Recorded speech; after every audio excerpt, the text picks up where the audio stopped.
You are listening to Radiant Creators, a collaborative project composed of people whose passion, purpose, and dedication requires forging their own unique path of empowerment and livelihood.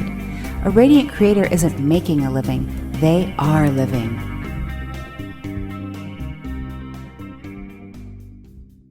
It's good if you smoke. You wouldn't be Joseph Farrell if you didn't smoke. It would just be ridiculous. Yeah. Well, I like the black hat. Well, this is our first time chatting, so, welcome to the show, Joseph Farrell of Thank Giza. you for having me. Yeah, of GizaDeathStar.com. And Joseph is a lot of things. I see Joseph as definitely a researcher. And something I would ask, I know we're just getting right into it, we might as well. And look at my notes here. It's always unique when you talk to somebody for the first time because, we've never talked before. Nope. So, always makes it a little bit tricky. Where exactly do you start? So, with that said, Joseph Farrell is a lot of things. And one thing Joseph definitely does is he researches deeply. Joseph has written a lot of books. And, of course, you have GizaDeathStar.com, and you do your weekly vid chats with the crew. And I did my first one live, the last one you did. That was really amazing. It's unique when an author who creates content is actually available to those who read it to actually hang out and talk and answer questions. That's really something. So a place I'd like to start, and by the way, we're not live, we're recording. We found that people don't like being live. They just didn't, so we stopped doing it. Oh, okay. Yeah. So we're not live. We're not streaming. So I guess the first question I have is, how do you research so deeply? And by the way, I've got your recent book. Okay. Yeah. Shamefully, I did not finish it before the interview.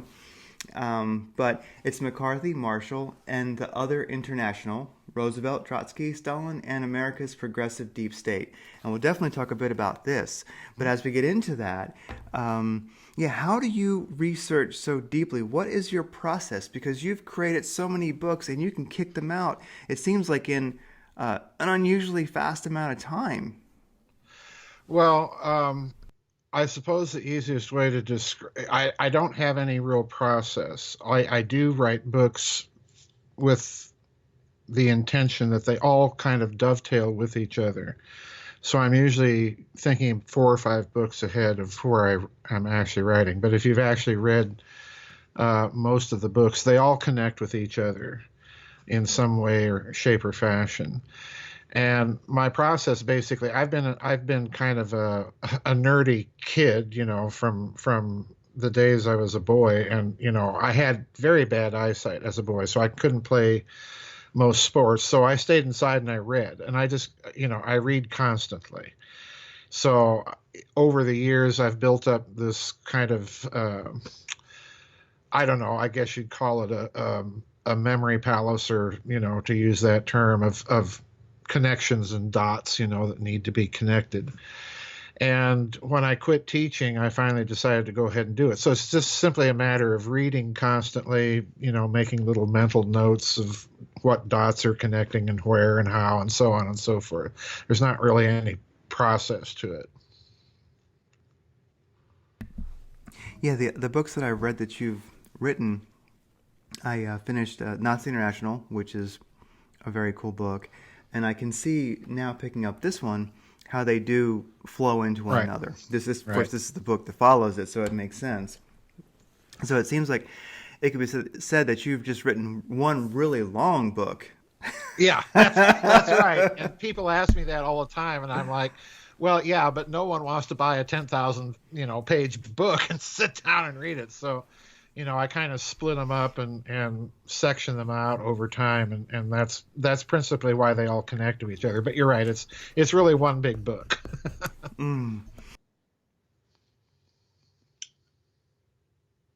I can't hear you. Sorry about that. Sometimes I do exactly the opposite when it comes to muting. So you mentioned you spent so much time reading as a kid, and of course you still do. And there's a term I've kind of come up with digital versus analog life. And it seems that right now we're all digital. And of course, we're using digital communications right now. So it's not that digital is bad, but it doesn't really seem to connect us to life. It's like reading is unique. You go, this is paper, this is beautiful. I don't want to read on a Kindle. I want to read a real book. I like the smell of the paper, the sound paper makes. And so it seems like you're still cultivating a very analog life. It's like for right now, records are outselling compact discs, and not surprising, compact discs kind of fizzled before CDs kind of fizzled before they ever got off the ground. But at the same time, that's really something that this analog system that luckily we're lucky enough to be old enough that records were a thing when we were younger. Right. And so do you feel a certain importance to connecting to that analog life versus a digital life, and that we're kind of losing something, maybe the ability to think and to feel because we're not analog anymore? Oh, listen, a great question. Yeah, that's music to my ears. There have been studies that I've been shown, that people shared with me, of the effect of reading a book versus reading in a so-called ebook platform.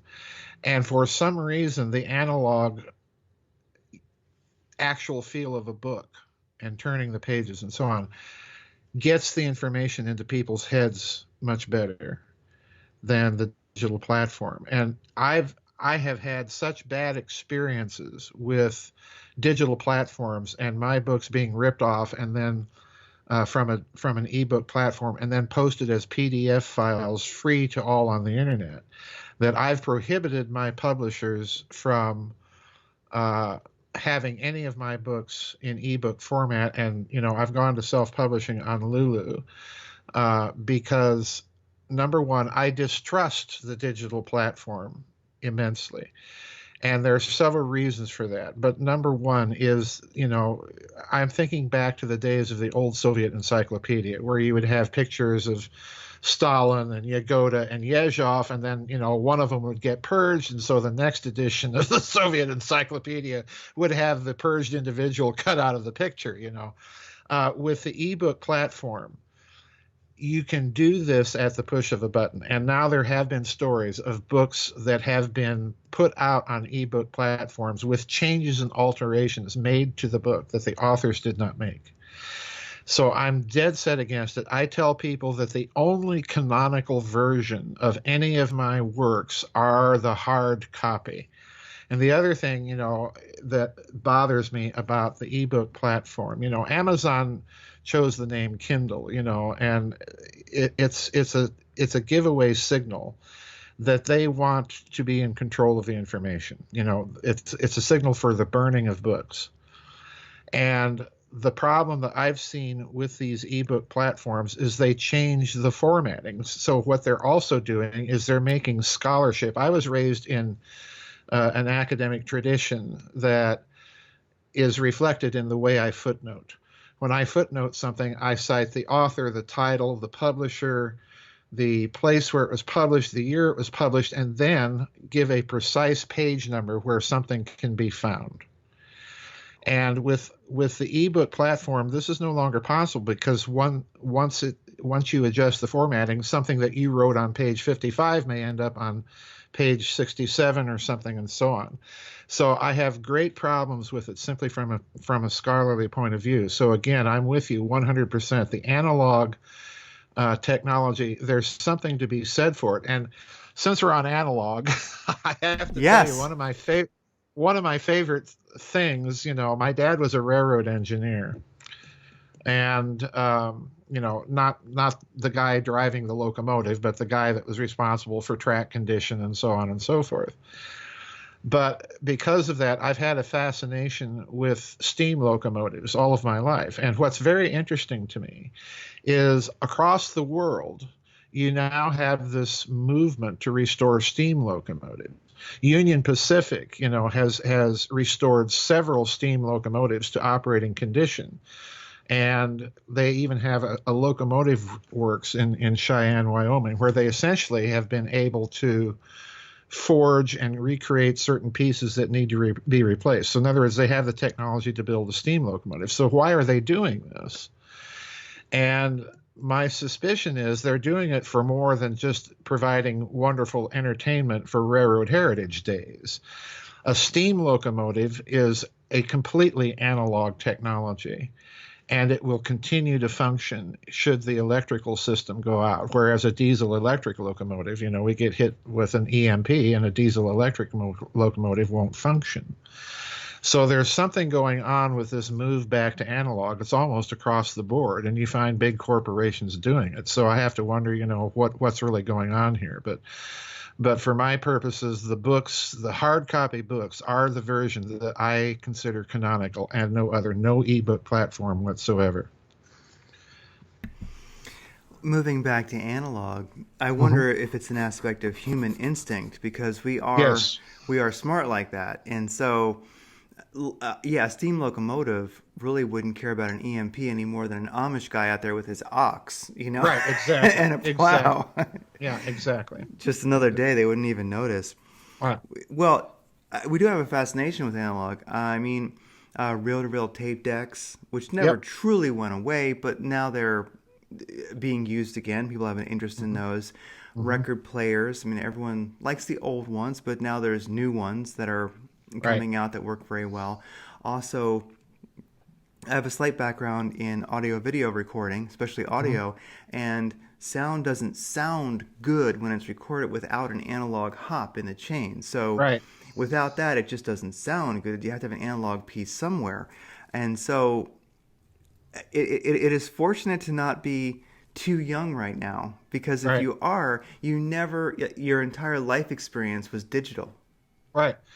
Well, a friend of mine has a phonograph, a very nice stereo player, and he played, and you can try this yourselves at home if you've got a phonograph. He played an album of the Beatles on CD and then on the actual record, and there's all the difference in the world. I would much rather hear that warm analog sound that came, from the music itself, without this digital, sawtooth wave and everything. It's a remarkable difference. And I'm a musician myself. I'm kind of a hack amateur musician. I should qualify that, but I would much rather listen to a good analog recording of things rather than a CD of things. About the only exception I would make for CD would be harpsichords, because I like harpsichords, and they do come out much clearer on a CD. But otherwise, no. I'm very, very much, like you say, an analog type of person, particularly with the books. And it seems like it's an important aspect of a person if they've had that experience, because really, walking our dogs, that's analog. That's an analog experience. Gardening is analog. And so much of our society has gotten away from it. There's some things I do, some classes I take, and they're physical, and it's an hour. And sometimes it can really be, and I have to admit, it can be difficult to spend an hour in the analog. You're like, where's my phone? Where's this? Where's that? I got to get back in the digital, and that's not life. That is, it really isn't. No, it's more of an addiction. When you get right down to it. Analog, you mentioned it in terms of the classroom, and I'm very old school when it comes to that sort of thing, particularly in education. I think there has to be a human contact in the classroom, particularly at the higher levels of education, because at that point you're really representing and trying to pass on a tradition, and this is something that there's a human activity involved with it that digital systems will never replace. They're convenient for research and so on and so forth. But even then, most of the books that I've written have information that I was not able to gain simply by going on the internet and doing a Google search. I've had to get the actual book, because there's a lot of information that's not on the internet, and it's that information that's the valuable stuff. So the research process itself. In my books are representative of an analog process of research. Knowing how to use a library, looking at bibliographies and other books, going and trying to find actual transcripts of things and so on. Most of what I've done is not on the internet, and again, it represents a very analog process of the transmission of information from one human being to another by whatever process, or media that involves. So to me, education itself is an inherently analog process. I think so are hobbies. Not that a person Right. couldn't have a hobby of programming computers. That's totally fine. Sure. But Sure. so many hobbies. For me, I've always liked old cars. Restoring old cars. That's very analog. And so I definitely think it's something for people to cultivate in their lives. And yeah, we do have that instinct to go back to analog. And I think it's a real connection to life. And I look at, since we're both, I guess, history buffs, you look at the effort that has been put forth to restore old tanks. Yes. Old tanks from World War II Right. that got Right. drug out of a swamp. And Right. it takes years.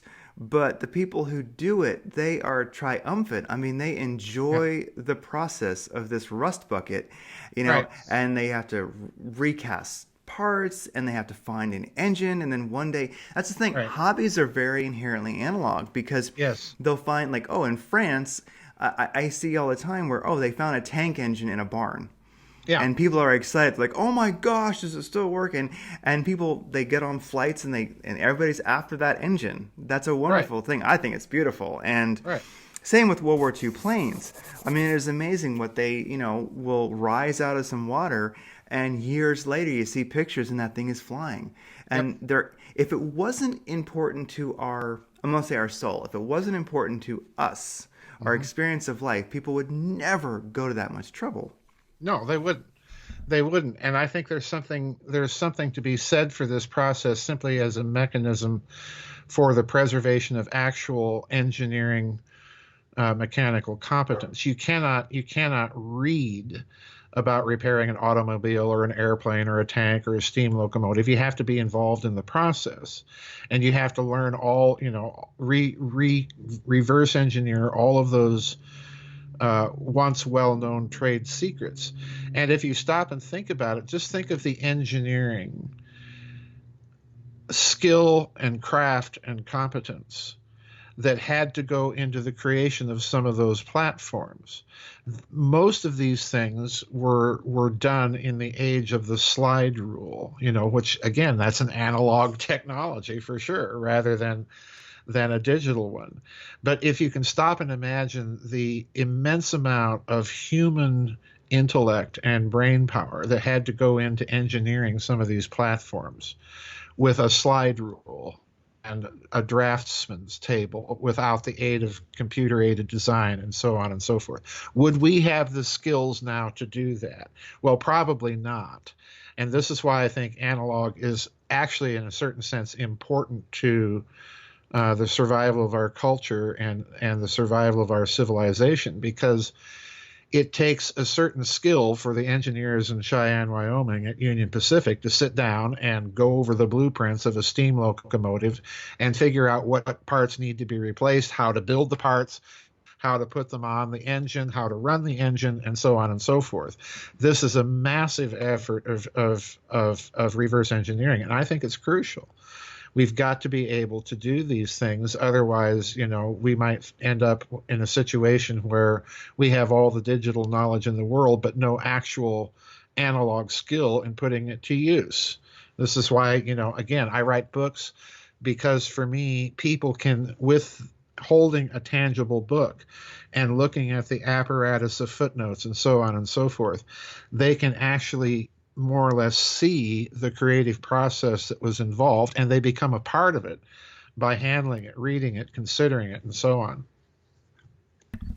Yeah, it was one of the things that really made me happy to see Harry Potter.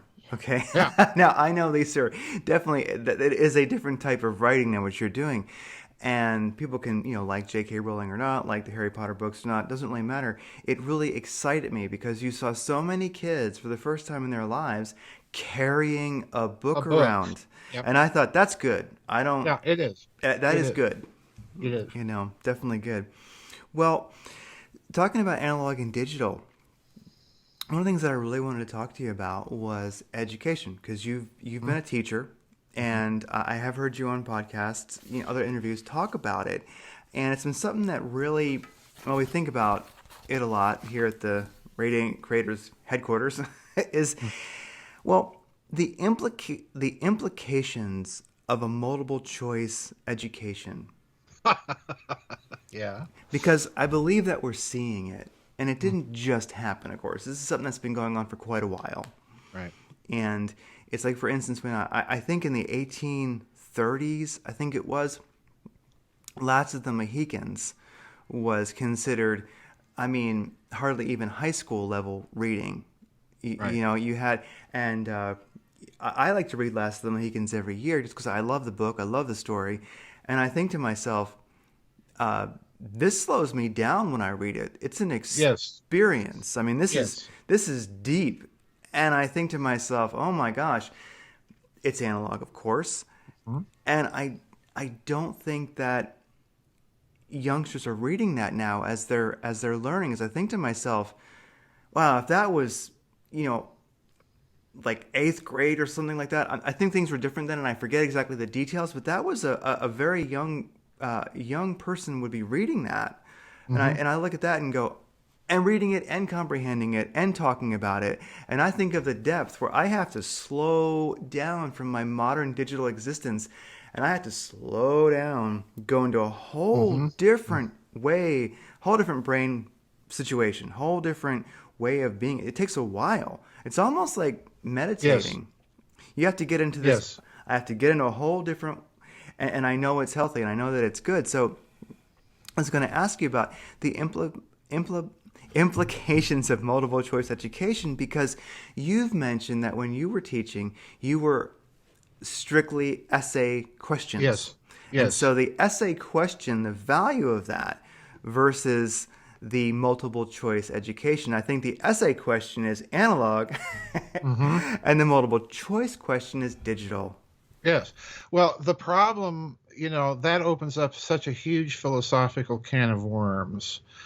The problem with the multiple choice system in this country that we have had, really since the implication of standardized tests, the SAT, and so on, is that it conditions students not to think deeply about answers. So let me give you a classic example that I use all the time to illustrate what the problem here is. Let's say you are taking a history multiple choice question and you encounter the question, who killed President Kennedy? Well, we know what the answer is going to be. It's going to be the standard Warren Commission report narrative. Lee Harvey Oswald, Jack Ruby, A, B, C, D, guess which one did it. But what this does is it, number one, conditions people to accept a standard narrative rather than to question that narrative. And, by now, after all the decades of research that has been done with President Kennedy's murder, it's fairly clear that Lee Harvey Oswald, number one, is not acting alone, and he may not have even been in the assassination perch that he was alleged to have been in, and on we could go. So rather than asking a question like that, if you ask an essay question, who killed President Kennedy? That opens up the possibility for students to go out, research things, come up with their own answers, and make a case and argue a case that they think is rational. And what your role is as a professor in in evaluating a response like that is, okay, you may disagree with them, but have they argued an adequate case? You're in the position like a judge at a trial. You're trying to find out if this case has been adequately argued, and if not, you can make suggestions and so on and so forth. So the idea of an essay exam opens up that possibility of a dialogue and a discussion, and it opens up the possibility that there are many ways to approach the answer to the question. On a multiple choice exam, you're not given that opportunity at all. You're simply handed a bunch of answers, and you're supposed to guess at which one does the expert at the other end in Princeton, New Jersey, in the Educational Testing Service, what answer do they want? And that's not really education. You're simply responding to a prompt to give an appropriate answer according to the narrative that you think someone else wants. And again, that's not education. The other problem that I've pointed out over and over again is, and I did this once, I had students when I was teaching in college, I had students ask me, beg me, would you please give us a multiple choice exam? And I said, sure. So I gave them a multiple choice exam. They had 3 hours to answer it. It was one question with 26 different answers, A to Z, and each answer was worded just slightly differently than every other answer. And one of my students came up to me after handing in his paper, and he says, Dr. Farrell, can I see you after class? And I said, sure. And so we walked outside in the hall, and he says, well, I really had a problem with that test because I didn't think any of the answers were correct. And I said, congratulations, you get the A. In other words, he was not willing to succumb to a Pavlovian stimulus response system of multiple guess questions and wanted to challenge it. But on a multiple choice exam like the SAT, you're given no chance, no opportunity to respond or to critique the question itself. And again, this is very, very dangerous because what you're doing is you're inculcating this stimulus response mechanism where your brain is turned off from any real deep critique of the thing, and you're being asked to submit to a narrative. And I think there are those times when people who've dealt with multiple choice questions have thought to themselves, none of these answers are exactly right. Exactly. And so they just guess, well, I know this obviously is what they want. So right. There can be that frustration of actually having interest in something and right. then knowing it very well and realizing the people who are asking you about it don't know as much as you do. Right, exactly. Yeah. I point out, I wrote a book with a co-author called Rotten to the Common Core.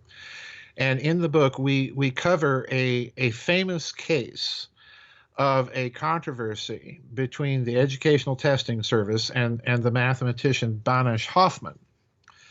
And if you don't know who Banish Hoffman was, he was a very good friend of Albert Einstein. He was a professor of mathematics and so on. And he went over a couple of physics test questions that had appeared on the SAT back in the early 60s. And there were, of course, 5 multiple choice answers. And he pointed out that the Educational Testing Service's own justification for its answer did not take into account Einstein's theory of relativity at all. And therefore, the students that were actually answering correctly were answering the question incorrectly, according to the Educational Testing Service. He publishes all of this in the New Yorker, New York Times review of books, and so on. He published this controversy with the Educational Testing Service, and with each response that the Educational Testing Service gave to Dr. Hoffman, it just dug itself deeper and deeper into all of these contradictions. So again, he was aware that you cannot have even with the so-called hard sciences, you cannot have this multiple guess environment because eventually, you're correct, you're going to encounter a student who knows more than the test preparers know, and therefore any answer that student gives is going to be incorrect according to the less well-informed test preparers. So again, it's a system that does not work ultimately. It's preparing a population of stimulus response. Here's your pre-selected set of answers. Choose one, you know. And that immediately empowers this what we call the edugarchy. It immediately empowers a certain panel of experts who may not be experts, and this is the problem. It seems to me also that it kills the excitement in learning, because Yeah, we've all learned things that we didn't really have interest in, like anybody right, who went to get a degree in something, like for me, music. Well, right, I had an interest in that. I didn't really care that much about the prime numbers. I kind of drugged myself through that one, right? Math and right. this and that, things I had to learn. But the hope would be that in some topic, when one is especially as at the college level, that they would have excitement, Hmm. and that they would want to answer with an essay type answer. Yes. They'd want to have that back and forth rather than just multiple choice, which seems to me to, yeah, kill the excitement of the individual who actually is maybe challenging the teachers themselves. Right. Exactly. Exactly. The other problem, again, my experience as a professor was just a nightmare because invariably I found that so-called education students, in other words, the students that were trying to get their teaching certification, were invariably some of the stupidest students I had.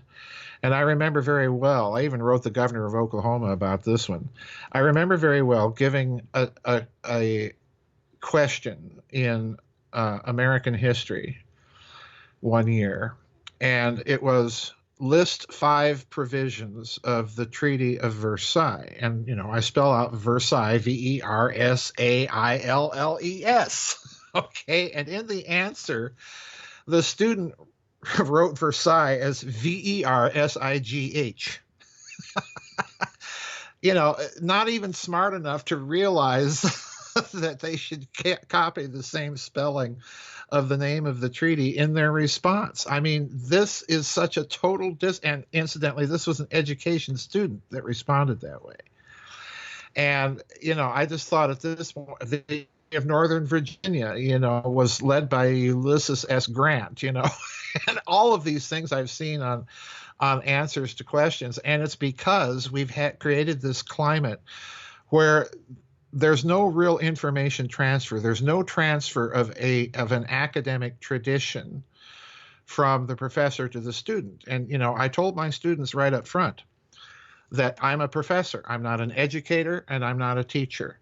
My job is to profess a discipline at a certain level up here and bring you up to that level. I'm not going to talk down to you. I'm not going to use simple words. I'm not going to talk at an 8th grade level, and so on and so forth. It's this idea of handing down a tradition. But in the modern American academy, almost without exception, you do not have this sense of the professor able to lecture in the grand academic style. What you really have is a teacher that's giving you a book report of pre-selected answers, and here it is. You're being spoon-fed. You're not expected to interact with the information or so on. So, even the purpose of education, therefore, changes because rather than representing and handing down a tradition within that discipline, what you're handing down is really simply a set of answers they're supposed to learn and regurgitate without understanding the process that leads to those answers. And that, again, is the problem. Well, and I do believe that we are seeing that in society today, in that Yes. we have a situation where people want to see everything as absolutely right, and then the other side is absolutely wrong. Everything is Right. white and black. There's either Hmm. correct or totally wrong. And nobody has the ability to see things from different levels, from different perspectives.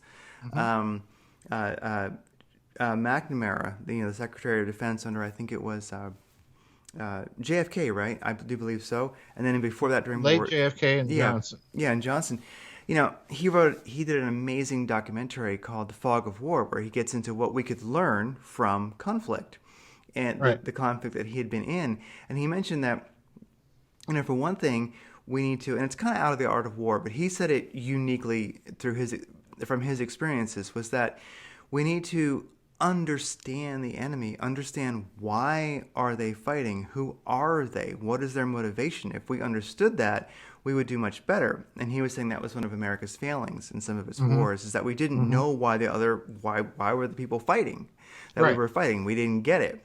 And so it seems that there's a lack of empathy or an intellectual interest in why others think differently than us, really why we form our own opinions. There's just we just simply want to be given an opinion and then absolutely, violently, ultimately say that this is how it is, and anyone who disagrees is completely wrong. And I see a lot of that. Honestly, it seems like it's rooted in the multiple choice education. It is. I totally agree with you. And since you mentioned Secretary McNamara, we're both of an age that we probably remember him. The thing that I find disconcerting about this multiple guest culture is precisely what you're getting at. Is it does have dramatic and oftentimes very deleterious real world consequences. Look for example at the way now most American media, be it on the left or the right, is characterizing what's going on in Russia under Vladimir Putin. Americans tend to think of Putin as, because of his KGB background, a kind of neo-Stalinist throwback. And they're not able to comprehend either the history of Russia, since the autocracy through the Soviet era and the post-Soviet era. And therefore, we're painting a major geopolitical power in the world, and incidentally, one of the premier thermonuclear powers in the world, in a completely false fashion, because we're not understanding what he's doing, why he's doing it, how it's related to previous Russian history, be it the autocracy or the Soviet era. We're not really understanding it, and because of that, we're misinterpreting his actions on the world stage, and therefore we're responding in a very negative fashion to what's going on. When, if you look at what he's doing, he's really a kind of an anti-globalist, kind of a pro-nationalist, and he's engaged in what I've been trying to describe to people as kind of a unique experiment in creating the first postmodernist state. And it is unique in that sense because it's not been done before, particularly in the context of Russian history. So we're responding to him in entirely the wrong ways, as far as I'm concerned. But I think it goes back to what you're talking about, this idea that we have a pre-selected narrative of what Russians are and what they're about and what the government of Russia is all about and so on and so forth. Well, it's not a monolithic thing.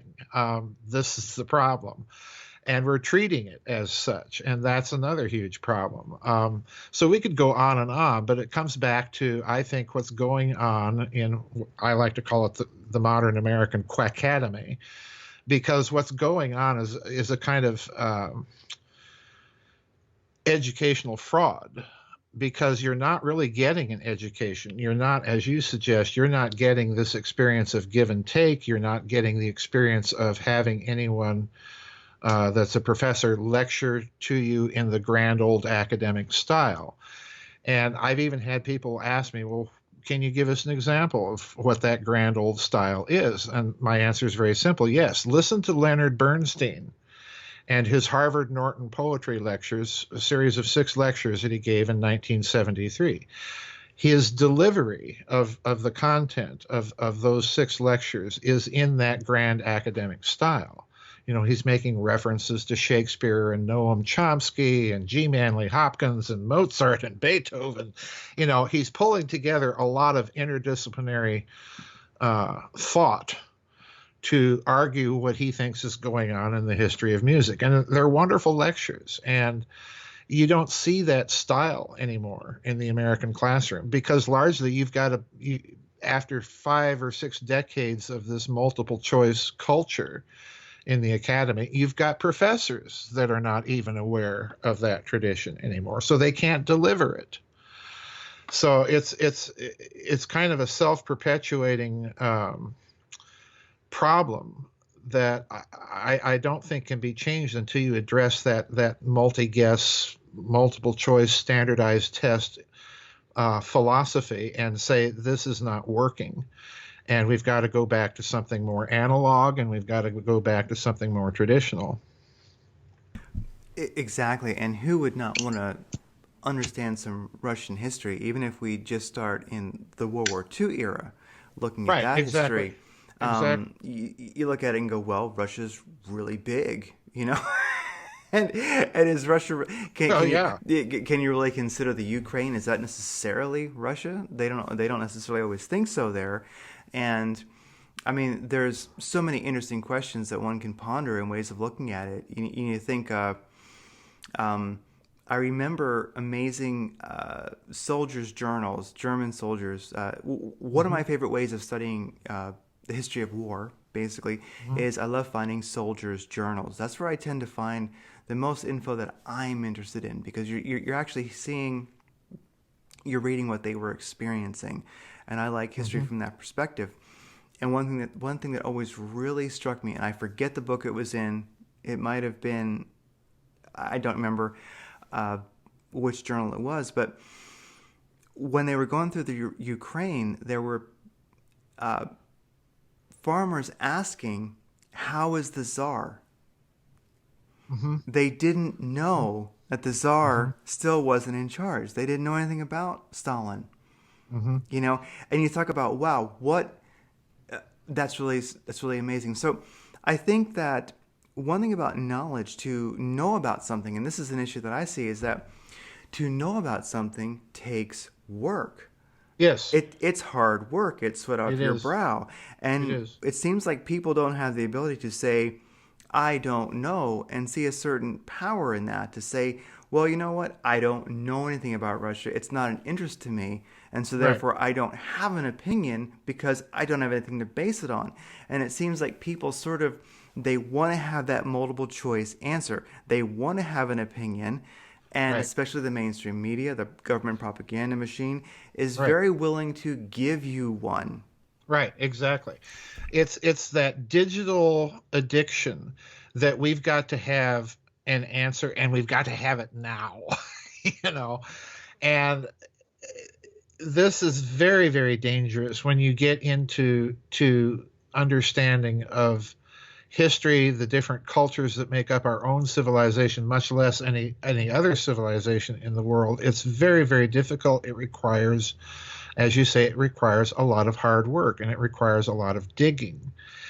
And it's not going to come from, the other problem is it's not going to come from a simple Google search. Like I said before, most in my experience, writing all these books I've been writing, uh, my experience has been almost, I'd say 90% to 10%, that the information that I need to write these books is not available on the internet. I have to go out and search for books, search for magazine articles and so on, and actually get them and sit down and read them, which is, it's very time consuming, but there's no alternative, because we've been fed so many. If you stop and think about it, we've been fed, regardless of what the discipline is, we've been fed so many narratives. And by and large, most of them turn out to be false. They turn out to be narratives that are convenient to the powers that be. And to challenge any of those narratives is, it brands you to a certain extent. But you're also right in the other sense too, that we've got to have an opinion. This digital culture, we've got to have an opinion about everything, and we better be ready with it. Other than say I don't know, or I don't have an opinion, or it's not on my radar, or whatever. Well, one thing I've learned from you, from reading your books and listening to your many interviews online, and checking out the Giza Destar vid chats, is that I've learned this from you and also from Dark Journalist, Hmm.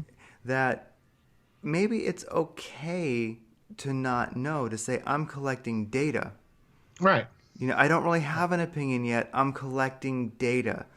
And I don't need to know yet because, for one thing, maybe nobody knows all the truth yet. All we Right. can do is collect data. Like I know some of your study has been, well, like with the Nazi International, of course, World War II, and then also with JFK. And in a sense, it seems like a question I would have is, why don't those go away? The JFK assassination, it Mm-hmm. won't go away. And Mm-hmm. World War II, people are still studying it and uncovering things Mm-hmm. about that war. Both these things, to me, JFK and World War II, are these two splinters in society's mind. Mm-hmm. And maybe it's an Mm-hmm. instinct. We keep going after those because there's something that we're looking for that we don't know yet. Right. I agree with you totally. I would extend it even to World War One. Um, I think people have and this I think has happened kind of as a cultural consequence of 9/11, which was another one of these absurd narratives. Airplane fuel bringing down steel cantilevered buildings. That's just, that doesn't that dog doesn't hunt in my physics textbook. But anyway, um, I think people now are to the point where the cynicism of these public narratives, whether they be government sponsored or not, is getting to the point that they know that there's something wrong with the salient events of the 20th century: World War One, World War Two, the Depression, Franklin Roosevelt, JFK, all of these things. And people are now to the point that they want to know, well, what are the other possibilities? Whether the possibilities are true or not, they know that something's wrong with the public narrative. And I think this is only going to increase. And I think the bellwether here, in terms of education, in terms of culture, really was the murder of President Kennedy. Because when the Warren report came out, I was alive when the Kennedy assassination occurred. I was literally sick and at home from school when the announcement came on CBS, interrupting my mother's soap operas, and we sat glued to the television set all weekend, so we watched it all, Ruby shooting Oswald, everything, and you could just sense that the people in my neighborhood knew something was wrong. And when the Warren Commission report came out a year or so later and was excerpted in the newspapers around the country, I remember my hometown newspaper had a little diagram of the magic bullet, and we're sitting there. My dad was reading the newspaper with this explanation, and he just slammed it down on the dinner table like that and said something I can't repeat here. and, and I looked up at my dad and saw the diagram, and I said, well, bullets just don't do that, do they, Dad? So everybody knew there was something wrong with the narrative. And I really do think that the Kennedy assassination was a cultural bellwether, in the sense that it was the first time that a mood was created in at least American culture, and probably a great deal of European culture, looking at the assassination, that there was something wrong with the whole explanation. And of course, that started what I think was the real beginning of the alternative media and the alternative research community, is because immediately you had people starting to dig into the public narrative, pioneers like Harold Weisberg, one of the early JFK researchers, that kicked off this whole movement. And as a result of that, every other thing that followed it, from BCCI to Ruby Ridge to Waco, was scrutinized by that community, and it began to grow.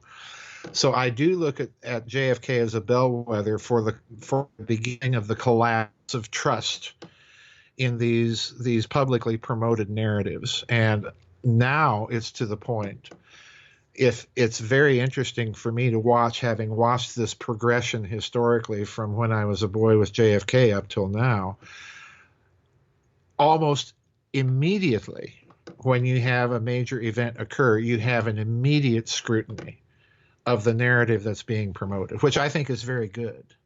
I think is a very good thing. 9/11 really, really kicked that off big time. It was kind of the last gasp of publicly sponsored narratives that made no sense. So again, I think this is a signal that we're looking at the beginning of the end of the multiple choice the multiple choice culture. And I love your characterization of it because I think it's spot on, quite frankly. Well, it's definitely something that we've been seeing here. I mean, it does seem that society is getting a little bit crazier the last few years. And when we witness it, when we view it, and we just look at it and try to figure it out, it does seem to root back to that multiple choice culture. Yeah. Somehow they do seem linked. And so, a quick question I would ask is that it does appear to many, at least us here, rating creators, there's two of us. Aaron's not here right now, but there's two of us at the headquarters, right? And it does appear that society is getting a bit crazier. Definitely duality, polarity is extreme, especially politically. And what would you say maybe the roots of that are? And for those who are promoting that polarity, what are their ends?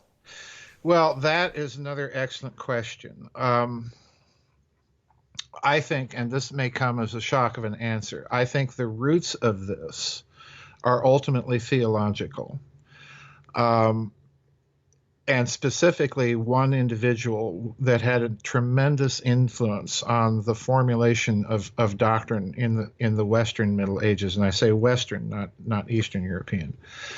As a result of that influence, the West was more or less conditioned, whether they believe in God or don't believe in God. It's such a deeply rooted cultural phenomenon that the West was conditioned to think in a binary fashion, as an either or.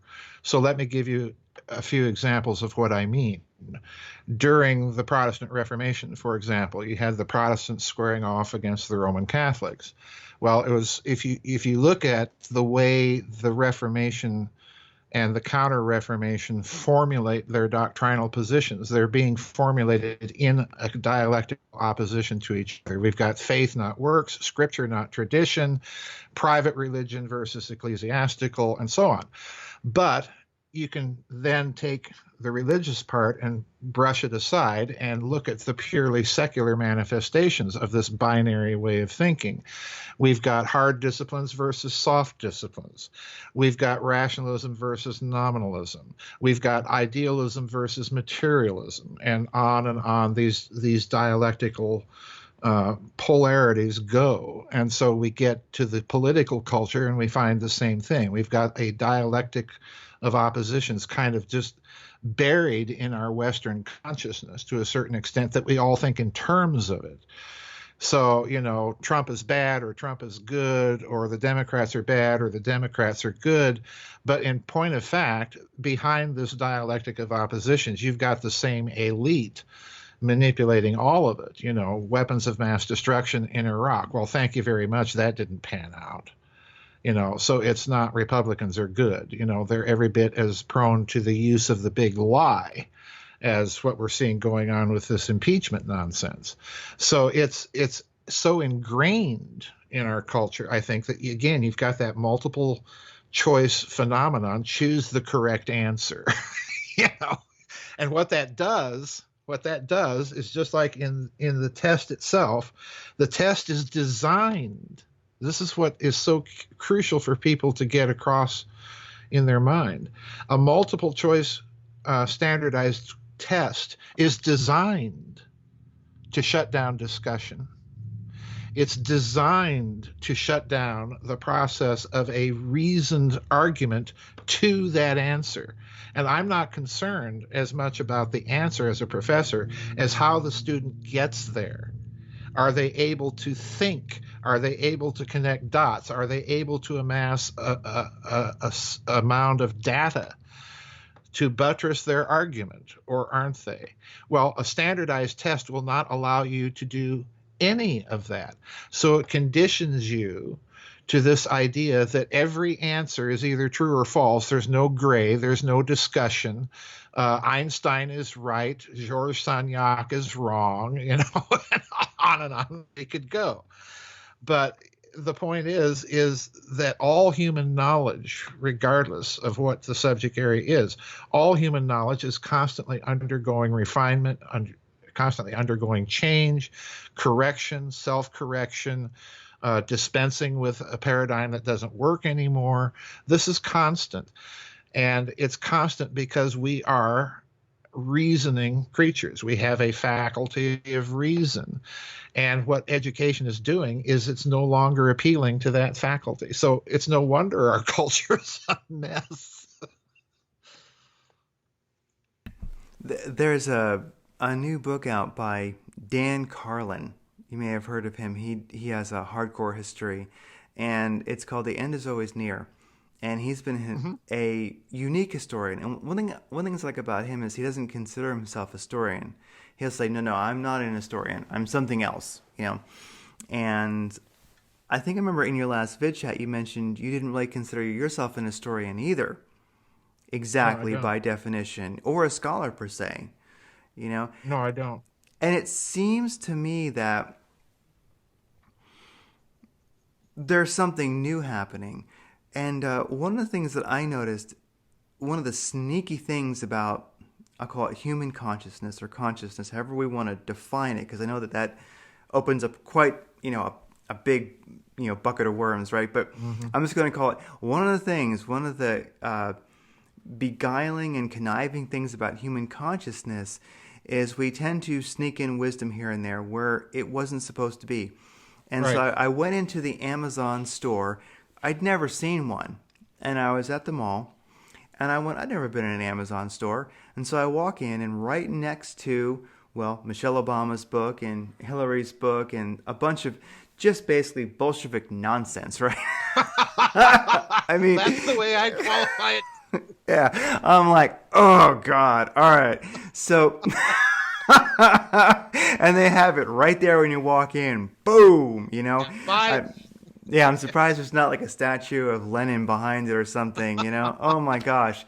And so, but on that same shelf, there was a book by Dan Carlin. The End Is Always Near. And he's a great historian who does not consider himself an historian. And I really think one of the things that he was trying to get across in his book, and he's created so much content before this book, but he did create this book, and there it is at the Amazon store. I think he's trying to teach people how to think in the now like a historian. Right. How would a historian see right now? Well, they couldn't know it all yet. They would say, we'll know in 100 years. We'll know in a generation. And so that's definitely something I see happening is right in the midst of, the new Bolshevik revolution there, you've got Dan Carlin saying, hey, see the now like an historian. Don't necessarily know what it means. Just collect data and realize that in your lifetime, you won't even know what the now means completely. Right. Well, I think the problem, let's go back to this multiple guess culture as you've described it.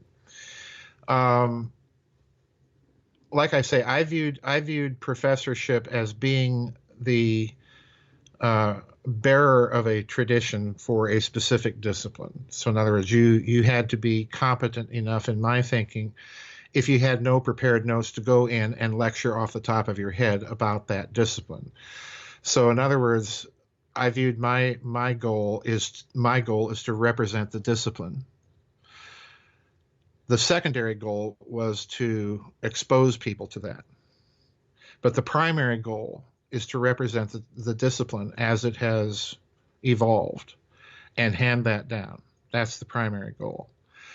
when you take a multiple guess culture approach to it, what you're also doing, in addition to throwing out discussion, critique, and so on, you're also throwing out tradition, because the answers provided you, there's nothing leading up to the answer.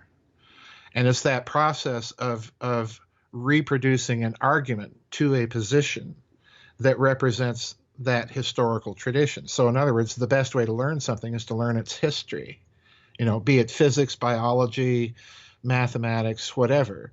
The best way to learn that discipline is to learn how it came about to where it is now. And like you say, if you take that approach, then by the same token, you realize that where you are now with respect to philosophy or whatever it happens to be that you're studying is not necessarily the final place. It's going to continue as long as there are humans thinking about it. So I do agree with your author there that we've got to be, and this is why I don't view myself as a scholar for one very good reason, and that reason is I realize that by the time I got to graduate school and postgraduate school, the rot had already set in. So in other words, the people that I admire in academics, whatever the field may be that I'm looking at the time, I realize were so much more the product of a traditional model of education than I am, that I can't really begin to put myself, I could never pull off what Leonard Bernstein pulled off in those Harvard lectures. But the reason he was able to pull it off was that he had been exposed to that. And he even mentions the people in the first lecture that exposed him to this way of thinking in a very multidisciplinary connect the dots fashion, and to be able just to deliver it with effortless ease, which he does. So, we're you and I are in the position that if we're going to get back to something that is culturally harmonious and not neo-Bolshevism, dressed up by practitioners of it that are vapid even by Lenin's intellectual achievements, we have to get back to this idea that we have to have a certain humility before the great academics of yesteryear, because they are by far and away far superior to anything coming out of the modern academy, bar none. I think this attitude that there has to be a certain humility before any of the subject matter is absolutely essential. Absolutely essential.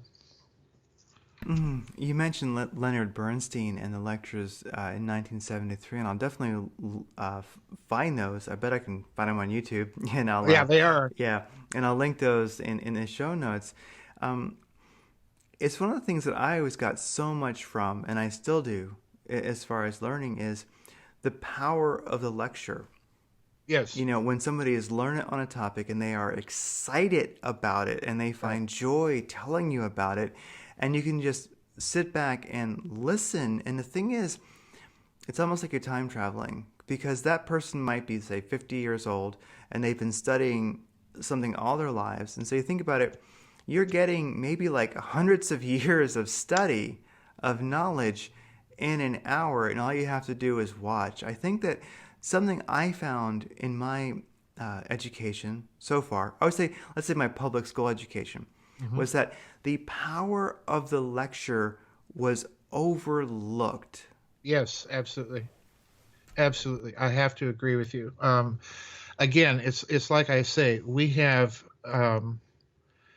in this country, we've all but lost the tradition of the grand academic lecture. What professors do anymore is they come in and they give you a book report on what the textbook is. And even there, our American system doesn't even know what a textbook is. A textbook is a book of primary texts. That's what it is. But what we call textbooks now are textbooks of secondary sources and someone telling you what someone thought. In other words, you go to a philosophy class, you read a philosophy textbook, and they're telling you what Plato's system was, rather than actually reading Plato. Okay, this is the other problem. And I taught 1 year a medieval philosophy class when I was a professor, and I used a textbook, in other words, a book of primary texts, and had the students read it.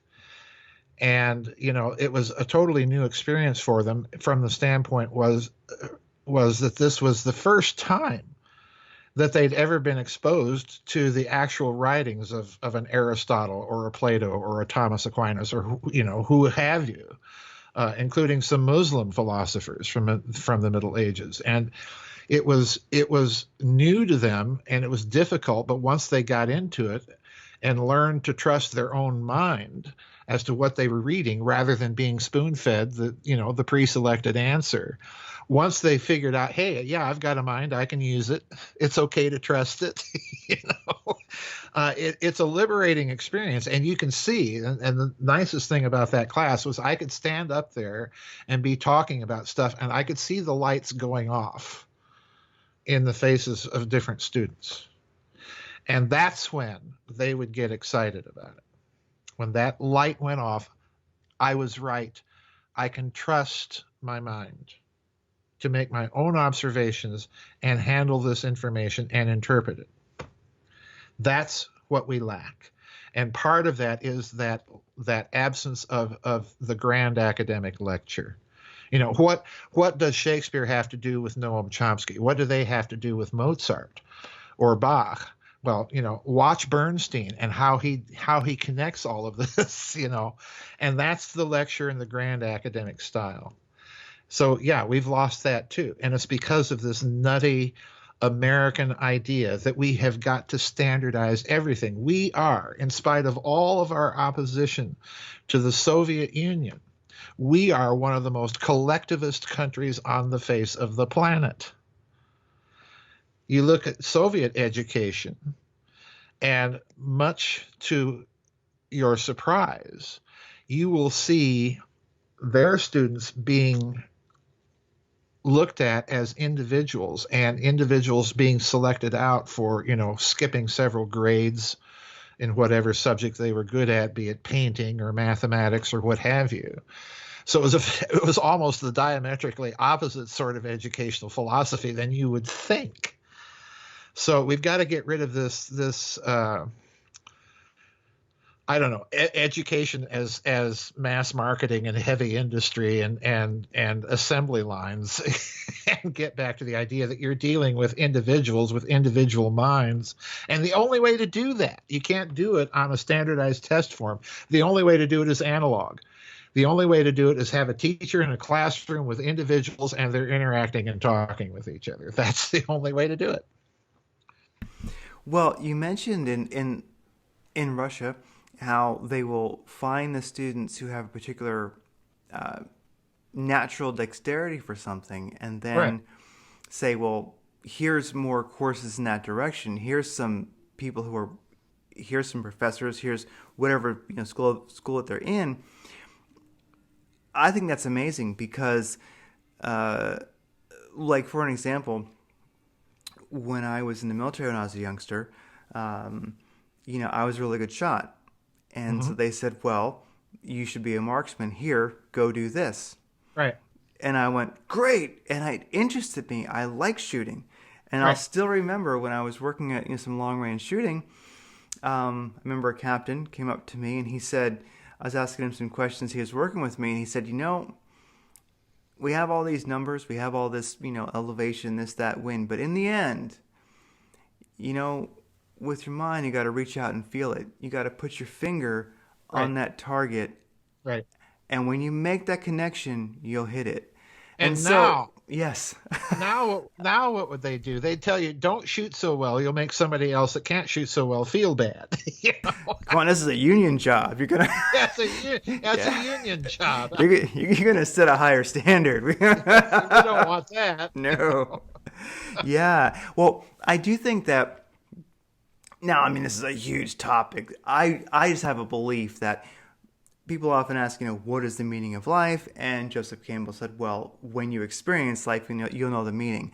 And I've oftentimes thought that really pursuing our interests, just what interests you, Right. and then pursuing it, really Right. do that, and you'll have enough meaning to your life.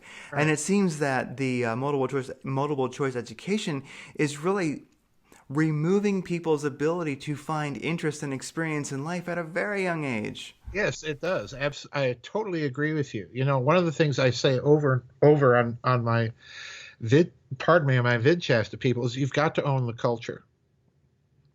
And that doesn't mean you've got to go out and be a PhD in all aspects of culture. What it means is you've got to find that one area that you're passionate about, be it gardening, painting, music, writing books, fixing cars, whatever, and pursue that.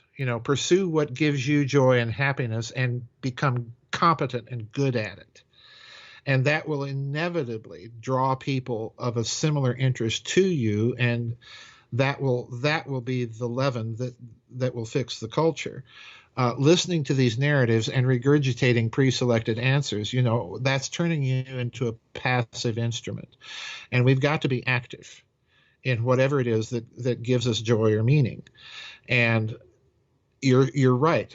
At a very early age, I think this multiple choice culture really is designed not only to isolate you from a tradition, it's also designed to make you totally passive, because you're regurgitating an answer that you have not derived yourself. Yeah, and pursuing that interest and learning about something and then having your own findings is essential. It truly Yes. is. It truly is. And so that's just making sure that, kids at a very young age don't have that. Well, you did mention that you've composed music, you're a musician, and I am myself. I guess many people are. And we're always humble about it, I find. Even Jimi Hendrix said I can kind of play guitar, And so I think that's what we're all doing. It's a path. Wherever you're at, and you work on it, and it's Right. an interest, So you work at it. It's like even Arnold Schwarzenegger said, if you're at the gym and you're exerting some effort, then you're doing what I'm doing, Right. So I'm curious, because you'd mentioned the importance of music in education, and I do agree. And to be a musician, to whatever extent one is a musician, whatever their passion might be, whatever their interest is, if you play anything even a little, and maybe Right. that changes, you like drumming, then maybe you like playing the bass, then maybe you want a harpsichord, then the next thing you know, you want a harmonica. Everyone should have a collection of instruments that have interested them. Right. And it's not about being a master. It's just about the musical interest and rhythm Right. and playing. It does something for the soul, does something for the mind. Yes. And how do you feel that musical knowledge, the interest in being a musician of any kind, affects our ability to learn and then our perception of the world? Well, I wrote a book called Microcosm and Medium, which is really about mind control. But the first chapter is about the arts, and more specifically music. I believe that there was a great cosmological change in the arts between the Baroque style and what followed it. And the change is in how they approach artistic expression of the human passions versus artistic expression of subjective emotion. It's a huge change. If you listen to the Baroque era composers, they're dealing with the idea that music can appeal to the passions that all humans share, and that music can actually conjure those universal responses. So in other words, a Baroque composer is not composing music to express himself. He's composing music to express an idea. And the idea is something universal, and it's very complex. They're also coming out of a Christian milieu where they are trying to express a multitude of individual voices that are making harmonious sense. So I don't say it's just any music that rewires the brain. It is specifically a contrapuntal harmonious music, J.S. Bach, Buxtehude, Mozart, and so on, that you have multiple lines of music all proceeding independently and yet making perfect harmonious sense that doesn't grate on the ear. It draws you in. It requires that you listen or perform the music with intellectual awareness and activity rather than passivity. If you listen to modern music, what do you hear? Well, you hear a line of melody, it's got some chords underneath it, and then boom, boom, boom, boom. You've got the jungle drum beat. So it's a one-dimensional music rather than a multi-dimensional music that you can listen to vertically, horizontally, and so on. So I think there's something to be said about what type of music it is.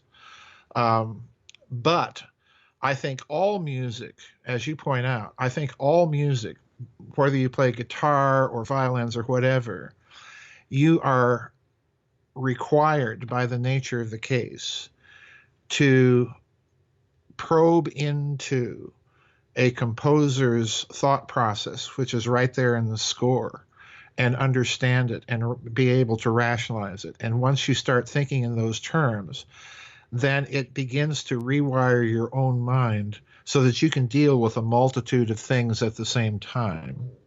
You know, think of jazz. You're listening to something where people are improvising on the spot, and yet they're trying to do so in such a way that it comes out making harmonious sense. So you're dealing with a very similar mentality. But that's, by the nature of the case, that's going to rewire the mind to think in a multitude of connections. What does this mean? Why is he doing this and not that? And so on. You're required to think about it. So I think music used to be part of the absolute core of the so-called hard disciplines in the classical area, the trivium, the quadrivium, geometry, mathematics, music. Well, why music? It's a hard discipline to learn, as you know, you've studied it. So it is, it's one of the hardest things to learn and learn well. And when you get into music theory, there's a reason that in many European universities, doctors of music come at the head or close to the head of any academic procession. There's a reason for that. And the reason is that this is an extraordinarily difficult subject matter. You're dealing with mathematics, you're dealing with physics, you're dealing with art, you're dealing with the process of creativity, and, it's all thrown together all at the same time. So I think it's absolutely essential. And look at what our multiple choice culture has done with music in the curriculum. It's made it an afterthought. It's made it a secondary appendage. Which I don't think it should be. I think you should be exposed to some sort of music from the get-go, because it rewires the mind and enables you to think in a multi-track, multi-dimensional way rather than a one-dimensional way. And it reminds me of someone I know who was from Asia. He was Japanese, and he said that here in this country, we will consider our child to be naturally gifted. And he was saying in his culture, nobody is naturally gifted. Right. Your ability to be gifted equals your ability to struggle. Right. He was like, forget it. You're not gifted. If you're gifted at all, it's because you're willing to struggle. And he was like, that's how we find our greatness, is that you find something that you love and you're willing to struggle. Right. Right. It's like your success will be equal to your masochism. Well, yeah. It's a very interesting point. I'm kind of a Platonist in this respect, in that if you look at what Plato says about genius, basically what he's saying is everybody's a genius, because everybody's absolutely unique person and has an absolutely unique personal approach to things. So this kind of exposure, particularly to something like music, as you know, every musician can perform the same piece of music, and it's going to be slightly different, and there's going to be certain nuances in the music that an individual will bring out because of their makeup, of their ability to see certain things in the score. So, I'm kind of in that philosophy myself, that you have to identify what your niche is and what you're passionate about and good at, and then struggle to master it. And again, in the modern multiple choice culture, that's just thrown right out the window. Again, I'm not interested in how you got your answer. I just want to know that you're able to take your number 2 lead pencil and fill in the little oval without going over the lines correctly.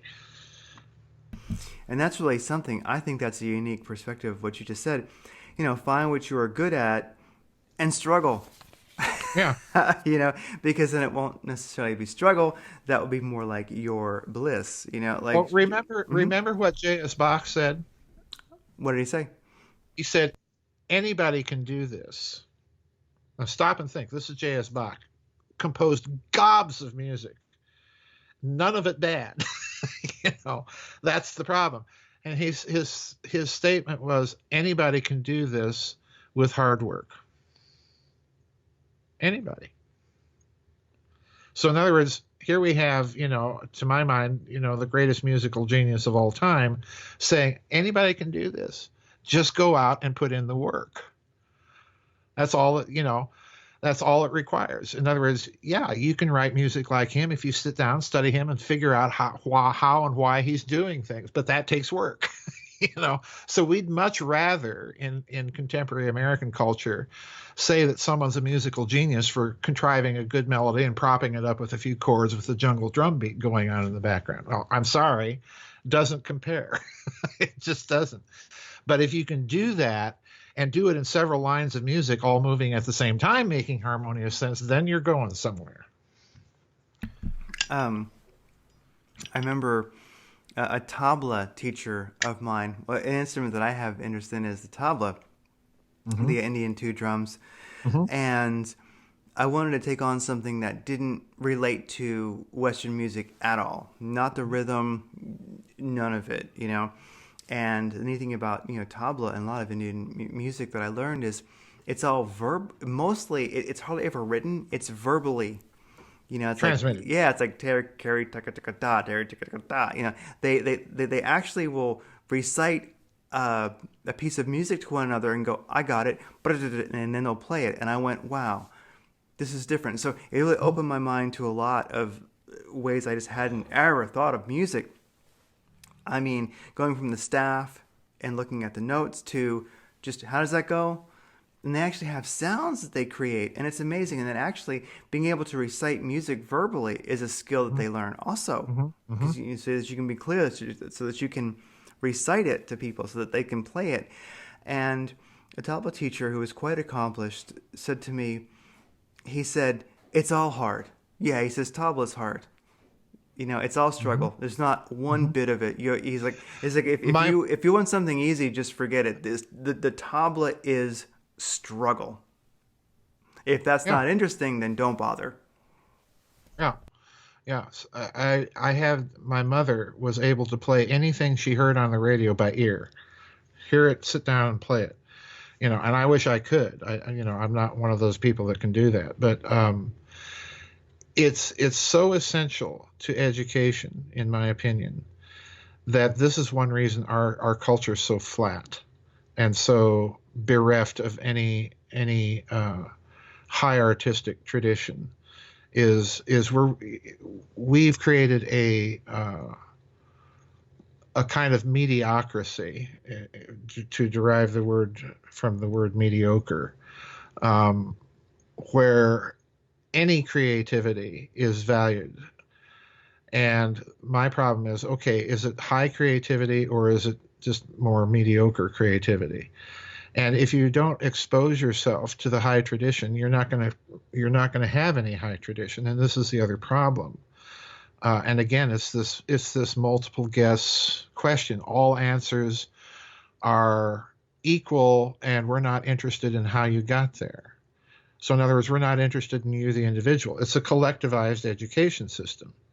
And it goes right to the roots, because the people that set this up, John Dewey, what's the other one? James Bryant Conant, and all these people. Well, they're coming out of Wilhelm Wundt in Prussia. How did we, the United States of America, end up with an essentially Prussian approach to education? Well, it was thanks to Wilhelm Wundt, who was the original stimulus response psychologist. I mean, Pavlov was one of his students. So what does that tell you? So education became stimulus response, and that's all it is. And there's a complete lack of the idea that the person represents anything more than a bundle of chemical reactions and stimulus response mechanisms. And of course, that is a tremendous reduction of personhood. So it's no wonder we're in the culture that we're in, because we've literally trained whole generations of people to think of themselves as nothing but response mechanisms, and that's it. And that, that response is much more Marxist, if you stop and think about it, much more Marxist than anything that we saw coming out of the Soviet educational system, which in its own way was almost the exact opposite. Composers like Shostakovich or Prokofiev working and laboring under the guys' dictates of socialist realism in the Soviet Union, and yet they're producing this wonderful music. And what are we producing? At the same time, it doesn't hold a candle. I have to tell you, it really doesn't. So I think you're right. This multiple guest culture is a good way of putting it. I think you're looking at the cultural results of an educational system that is founded on entirely the wrong principles. Music is out the window. Oh, but you can throw a football. Oh, definitely. Well, something I wonder about is when it comes to the multiple choice education, our multiple choice society, multiple guest society, and digital versus analog, is when I hear music, when I hear youngsters playing music right now, when I hear youngsters listening to music, and I guess, well, I'm 50, and so I guess I can say youngsters are people younger than I am. I do think that there are so many, let's say, millennial generation who have only ever heard digital music. That's right. And they've only heard, and so it makes me wonder if that's how the system kind of works to a certain extent, because if you've heard analog music, like we were lucky enough to have grown up with reel-to-reel players, records, I had 75s and 45s and such like that. And so I go, yes, it was great. So now when I hear strictly, and in many cases, I mean, I love this stuff today. Like if you can find an old like wind up record player and you can, oh my gosh, I love it. And people are beginning to have an instinct to go back to that. Well, luckily enough, if you were young and you've experienced that, or maybe you're a little bit older and a little bit younger and you've taken interest in it, when you hear today's music, we know when a car goes by, boom, boom, boom, or you whatever. Oh, tell me about it. Yeah, so, you hear that, and it does seem like when I hear a lot of the music of the day, of today, that is digital music, and I would say that the interests that are dumbing us down, I would literally call it propaganda, that music, to dumb us down. It only works because there's a generation that has never heard analog music. Right. I would definitely agree with that.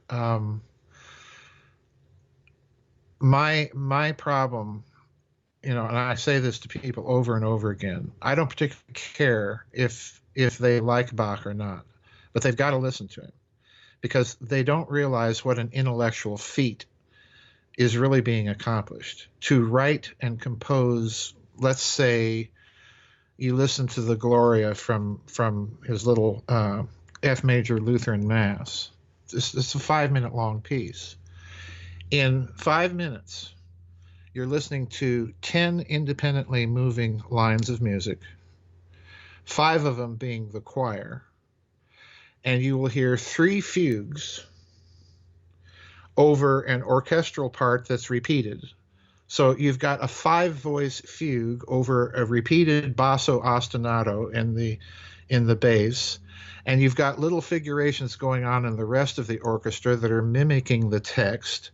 So just to sit down and analyze 5 minutes of music will yield enormous intellectual fruits just to be able to compose something like that. But now in the digital age, you're right. We think music is boom, boom, boom, boom, and one line of music propped up by a bunch of chords. And this is, this to me is dull music. It's nice for entertainment. You don't have to sit around and listen to Mozart all day long. You can listen to the Bee Gees or whatever. But it's important to understand that there is a high tradition, that not all art is created equal. Rembrandt is not in the same category as Jackson Pollock. But in America, we've got this idea that there is no hierarchy, there's no tradition, and therefore all art is equal.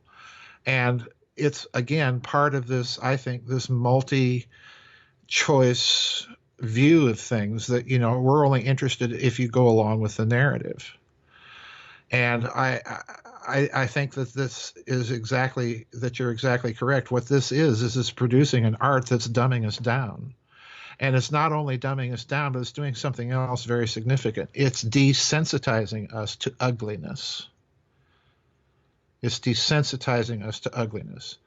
We now accept the ugly as equal artistic value to the beautiful or to the good. So we've lost all sense of anything, really, in our culture, specifically American culture, that's transcendent. And this is the other problem. And you remove music from the curriculum, and this is the result. And even then, music, if it is taught in the curriculum anymore, well, how many times can you listen to Beethoven's Fifth Symphony or Tchaikovsky's 1812 Overture? And even in those so-called music appreciation classes, they're not telling you how the music works, so you can't appreciate it. So on and on we could go. This all goes back, I think, to what's going on in the Quackademy. We have accepted mediocrity and leveling and a collectivist philosophy, essentially. And are we surprised at the results? And the solution, folks, is not to throw more money at it or raise teachers' salaries. That is not the solution. It requires a systematic, deep philosophical analysis of why this system is not producing people that can think or compose or paint or sculpt or write a decent novel, much less a sentence of recognizable English, and on we could go.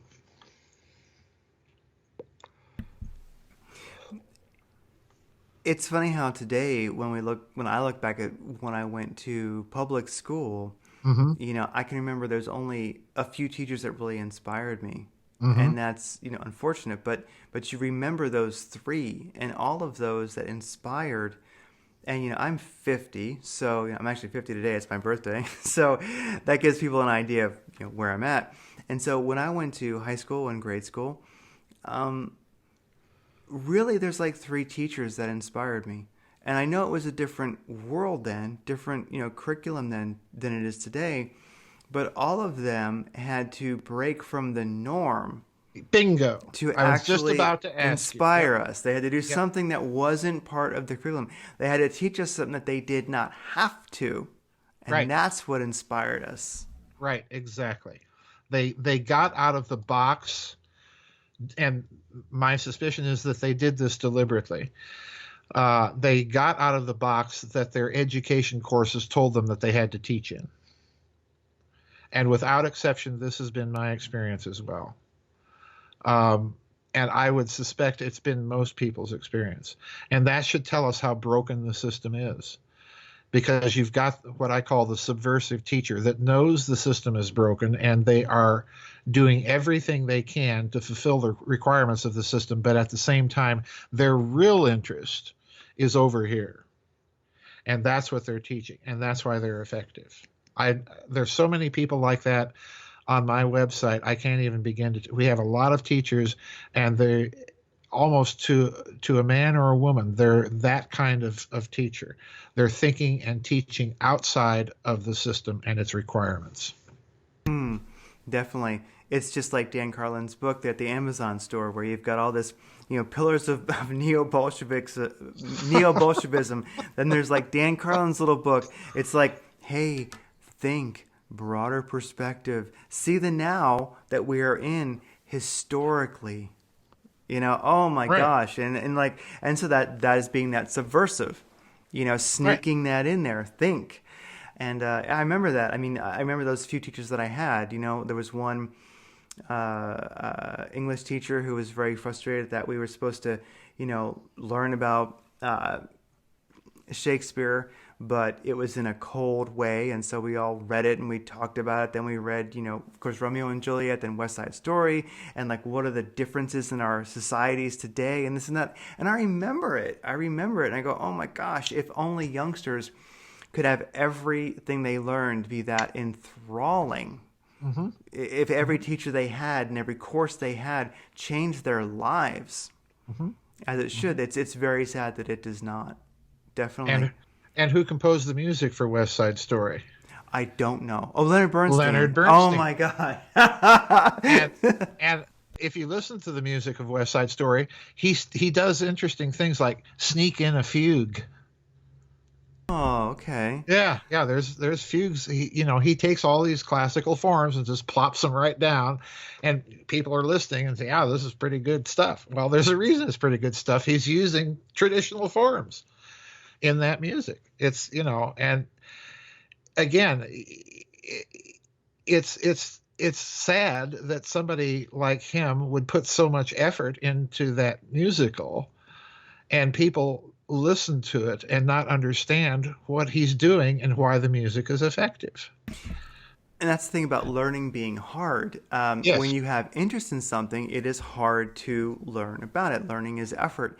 And the more you know about music theory, the more you know about music, then the more of your brain is excited. The hearing music excites you. You experience it in a completely different way. It's like wine. For instance, yeah, it is. If you go to a winery and you learn about the process and the different types of grapes and what they did. So if you just walk in and taste something, okay, I tasted it, there you go. Then have them describe their passion, the whys, the hows, the struggles, the seasons, all of that. And you taste it again. Different experience. Completely. Yep. A deeper experience. And so I think the digital world is cheating people out of a deeper experience of life, obviously. Well, since we're talking about education and culture and the neo-Bolsheviks, what famous American educator was the chairman of the American Committee, the International Committee, investigating Stalin's charges against Leon Trotsky? I don't know. John Dewey. John Dewey. It's in the second McCarthy book. John Dewey. So what's this progressivist what's his interest in defending Leon Trotsky? That should set off alarm bells for everybody concerned with American education. That should set off big alarm bells. Why him and why Leon Trotsky? There's your neo-Bolshevism right there. Right there. And that's definitely something I love about you as a writer is, I'm only on my second book, but I love the depth. And now it inspires me to go back and read that one. So eventually I'll get through them all. But these things are important in understanding our world, as it is this moment. It's just like understanding a fine wine. You might taste it and go, it's all right. Then learn about it, and you go, oh my God, it's amazing. Whole different story. We've lost in this country the idea of craft. We've lost the idea of the craftsmanship it takes to build an automobile, or that it takes to engineer an ocean liner or a steam locomotive, or to build a guitar, or what have you. We're consumers of things rather than uh, experiencers of things. And there is a difference, because the consumer experience is always going to be shallow. And if you experience something, whatever it may be, whatever your passion is, then part of that experience is always, always, always, I can't think of any other way to put this, but part of that experience is knowing the history of it, knowing what led up to this guitar that you're holding in your hands, or what have you. And that, as you say, that deepens the experience. And if you have an educational system that's designed to cut you off from tradition, well, at the same time, it's cutting you off from having that kind of experience with whatever it is you encounter. So again, I think you're, I just love that. I think this qualification of it as the multiple guest culture is very profound, quite frankly. I love it. Yeah. I might be using it from time to time with your permission. Oh, it's totally fine. Yeah, and I think maybe that will be a book in your future. Maybe, who knows? Yeah, or maybe my future. Maybe I'll be the one who writes that one. But yep. Yeah, the implications of multiple choice education, and well, something along those lines I wanted to ask you is the multiple choice or multiple guess education world, is that affecting autodidactic learning? Because I feel that it's sort of erasing or not letting people see the possibility of autodidactic learning, as in being self-taught. And I think anybody who's been around a little while has realized that some of the best in what they do are autodidactics who taught themselves. Yes, I totally agree with you.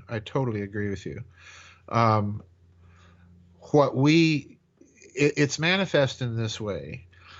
What we now think culturally in this country and in most Western countries is that getting an education means getting a degree. And that once you got your degree, subliminally you think, well, I'm educated. And I used to tell my students, I used to ask them at the beginning of my classes in college, why are you here? And I'd always get these people that would say, to get a degree, to get my degree. And my response was, well, you can go down to the Masonic Lodge and get a degree for far less money, and you'll probably have a lot more fun, So we've got to get this idea that the piece of paper doesn't mean you're educated, number one. And number two, that education doesn't stop. It never stops. It never stops. And I'm in total agreement with you. This multiple guest culture is creating a culture where people are not willing to trust their own mind. And if you're not willing to trust your own mind, then you're never going to become an autodidact. You're never going to want to learn on your own. You're never going to see narratives as something to be critiqued and challenged and analyzed and dissected and so on and so forth. So I think your observation is spot on. And then how would you address people who lack a little bit of confidence because they're autodidacts? Because, many people, maybe the only way they could have become as good at what they do and their passion was through being an autodidact. But yet it seems that many people still lack a bit of confidence in their own self-learning because it wasn't through the university. It wasn't formal. Mm-hmm. And they'll feel that, well, I don't know it all and there's holes in my knowledge, where it really seems that, well, it's because our learning never ends. My response has always been kind of twofold, and I used to tell this to my students all the time. Trust your own mind. Trust your own mind. You don't have to have a piece of paper telling you that you are educated. If anything, what you and I have been saying tonight is a piece of paper from a modern American question is more likely to indicate that you are functionally stupid. And therefore, why is it of concern to you to have a piece of paper or a formal education? it's much more important to be competent in a subject. That's what an education used to be. So why would the piece of paper give you confidence that, why does confidence have to come from something external? You have to be to the point that God created you in his image, and that means you have a rational faculty. And you can use that faculty with confidence because it's God-given. And, on my website, we've got everything. We've got Christians, we've got atheists, we've got agnostics, we've got Buddhists, we've got, it's all over the board. And one reason it's all over the board is that most of those people in my vid chats are trusting their own mind and could care less about, what academic degrees anybody else has. We're just there to discuss things. And I think a large part of it is because those people have learned to trust themselves and to trust their mind. We don't need a panel of experts telling us how to think. And usually, I go back to Banish Hoffman and his dispute with the Educational Testing Service. They supposedly had all the experts, and yet they're producing questions on physics exams that are nonsense. So trust your mind. It's that simple. No, it's very essential. Yeah, trust your mind. So essential. And I guess we've been on for almost 2 hours, and I don't want to keep it too long. It's so funny when, doing interviews, of course, you always have all these notes and all this stuff. And you always think, oh my gosh, I hope I have enough. I hope I have enough that we can, that I keep them talking. And then, of course, you end up going over like this little piece of it and you go, oh, But it's awesome because I didn't really think we'd talk about analog versus digital. And we did. And that's actually a great theme of the of our chat tonight. Well, one thing I would ask, because it's probably a good time to start wrapping it up. I don't want to keep you all night. And we've covered so much ground. This is definitely I'm good for a few more minutes. No, yeah. This is definitely a lot of data, and it was better than I expected. Well, in seeing the world maybe as Dan Carlin suggests as a historian, like realizing that you don't know it all right now, that it will come to be in the future. You will know some now, and then some things you can put facts in kind of a neutral file and see if they prove to be true in the future. And just your opinion, your knowledge of something will go on forever as you are alive. Well, something I would ask about, because it's on everyone's minds these days, and I don't think it'll make it a timely interview. I think it will still be a timeless interview, is the coronavirus. Everybody's talking about it. Everybody's thinking about it. And what I have noticed is that there are some that are just fearful of it. There are some that are oblivious to it. Then there are some that are intellectually attacking it with friends from every single conceivable angle. Right. And to me, at least humbly, I would say that's the correct way to do it. Yes, I would totally agree. The way I look at this story is it's another one of these events and narratives that's being put out there. And almost as soon as it was put out, people began analyzing and dissecting, which I think, like you, is a very good thing, because it means that the elites are no longer able to manipulate any information and get away with it. In other words, we're no longer in the days that we were in 1964 with the Warren Report. Here's the official story, take it or leave it. We're in a position now with the internet, with so much information out there, and with so much cynicism and mistrust of institutions that have abandoned, for all intents and purposes, any attempt to maintain Western civilization, culture, tradition, and so on, that this is the inevitable result. So I'm glad that there are people dissecting this. I may not agree with all their dissections, but I certainly am glad that it's going on, because increasingly it looks to me like we're being fed another narrative. There's all sorts of murky stuff in the background of this one. And this is the problem now that the elite has, is people have woken up.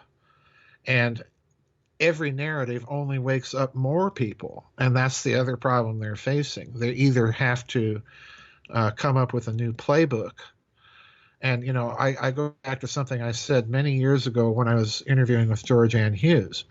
The problem that the elites have is that they've surrounded themselves with their own yes men. They've surrounded themselves with, standardized test takers that have regurgitated their own narrative. And therefore, they are incapable, it looks to me, of thinking outside their own box. These are people that have begun to believe their own propaganda. And as a result of that, they're unable to respond to the changing situation because they have no critical faculty. So the coronavirus, to me, is kind of it kind of epitomizes this cultural predicament that we're all in, the elite especially. That's my thought. Definitely, because it seems to me like more and more to be the elite, as we call them. I mean, people will define that in many, many different ways. Like one of my ways of summarizing summarizing it is I borrow a term from a modern day philosopher, Neil Kramer. I just call it empire. Yeah, it is. So empire, elite, whatever we want to call it. It's got to be a real pain in the ass right now to be them, because I mean, as soon as they do something, there's just this swarm of people who are like, I mean, honestly, they can't create a bulletproof, they cannot create a perfect narrative or event anymore. And you actually can see, and I personally find it as inspiring, they're kind of dumb. They are. It's like I say, they can't think outside the box that they themselves have created. And that's their problem. They are fundamentally dumb. They are fundamentally stupid. They've bought into all the wrong philosophies for all the wrong reasons, and they're trying to make everybody else dance to their tune. Look at Brexit versus, the United Kingdom versus the bureaucrats in Brussels. They cannot respond in any other way other than the same old way. More social programs, bigger government, and so on and so forth. And it's just not washing anymore, because what people are waking up to is that what these people have been doing to them is denying them of their cultural identity and traditions. And this is a process, I go back to what I said in Rotten to the Common Core. This is a process that really began with the progressivist movement, at least in this country and many Western European countries, that really began towards the tail end of the 19th century. Well, okay, how util is a late 19th century materialist, progressivist, Victorian philosophy going to be in the 21st century? It's just it's not going to be very helpful. Physics has gone beyond that. Mathematics has gone beyond that. Biology's gone beyond that.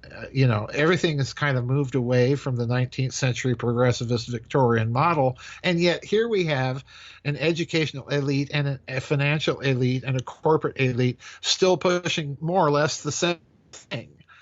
And what we see as a result is the complete decay of the culture. So fundamentally, this to me is not about politics. This is about culture. That's really what's going on. And I think we see that in Virginia. Oh, yeah. And this is where I see where whenever I think we all go between feeling neutral, hopeful, and then sometimes hopeless. I go, back and forth. And one of the things that gives me hope is I look at Virginia and people that are very, how would I put it? I don't know, not very eclectic, maybe necessarily have not been particularly intellectual. I will call them the implications of the multiple guest culture. All right. Yeah. There they are. Well, in Virginia, you have this attack on really the Bill of Rights, Americans' culture in a state which is fairly sovereignty minded. And I hear people saying for the first time in their lives going, you know what?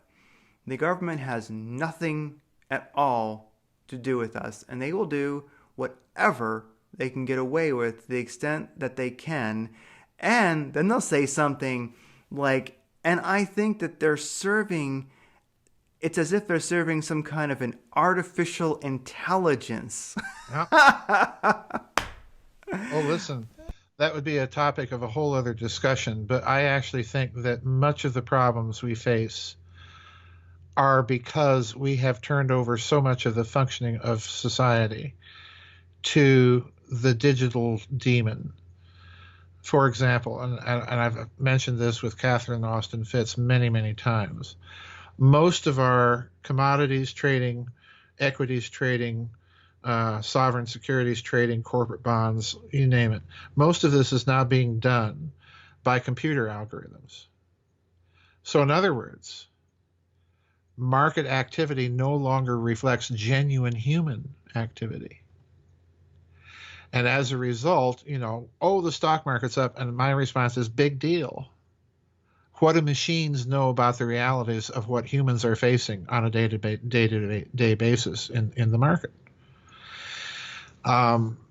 This I think is absolutely true. And the other thing about Virginia as a cultural phenomenon is I'm finding it very, very interesting now. From California to Virginia, you're having more and more people starting to talk openly about the idea of secession, be it, West Virginia inviting all these Virginia counties to join West Virginia, to people in California that, want to take the state out of the hands of Sacramento, San Fran Freak Show, and LA. And again, I don't blame them.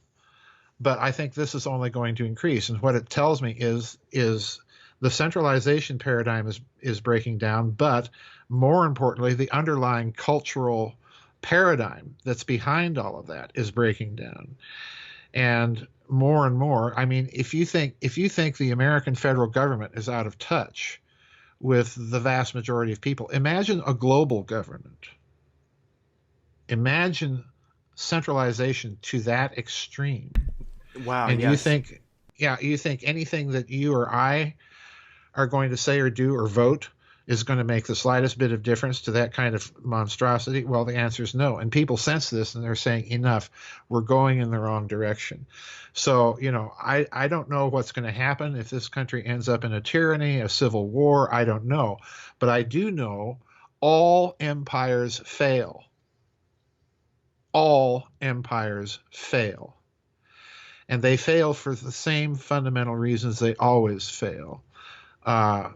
Plutocracy, mercantilist policies, economic policies, military overreach, over-centralization, and so on and so forth. This is the way they always fail. So, the good news is whatever happens in the interim, on the far side of this, we come out hopefully having learned yet another bitter lesson. But this is the other reason I tell people you've got to own the culture, because it's about more than passing down a particular form of government. It's about passing down that which has made this culture what it is. And that's crucial. And the system itself, as we've been saying, the system itself is no longer doing that. So we've got to take matters into our own hands and see that we do, because the system's not going to do it. That's just the bottom line. Oh, definitely. And like you're saying, that is the government out of touch? And I would say, well, yes and no, because they are in touch with who they serve. Yeah. That's just not us. And right. It's an amazing point you make, because yes, if we feel that they are out of touch with our culture and our Bill of Rights and what it is to be an American, which is this thing that we feel it's in our gut. If they're out of touch with that, you were absolutely correct, and I had not thought of that before. How would a global government be? You're right. That is a very scary thought, and so I think our instincts are waking up, just like we are restoring old tanks and we are listening to records again. We are realizing that there's all all of that tells me that people are hungry for tradition. They're hungry for the roots of this culture and the expressions, artistic, cultural, technological, that those roots gave birth to. So, in other words, the people are moving in one. Look at Europe. Just look at Europe. The Yellow Vests in France, the Alternative for Deutschland in Germany, and so on and so forth. Brexit in the United Kingdom. The five-star people in Italy. Everybody is trying to preserve their culture. Now, mostly what I see going on is people have not yet understood that it's not just preserving a status quo. What they're not doing is they're not going back to examine what I've been calling the three roots of this civilization.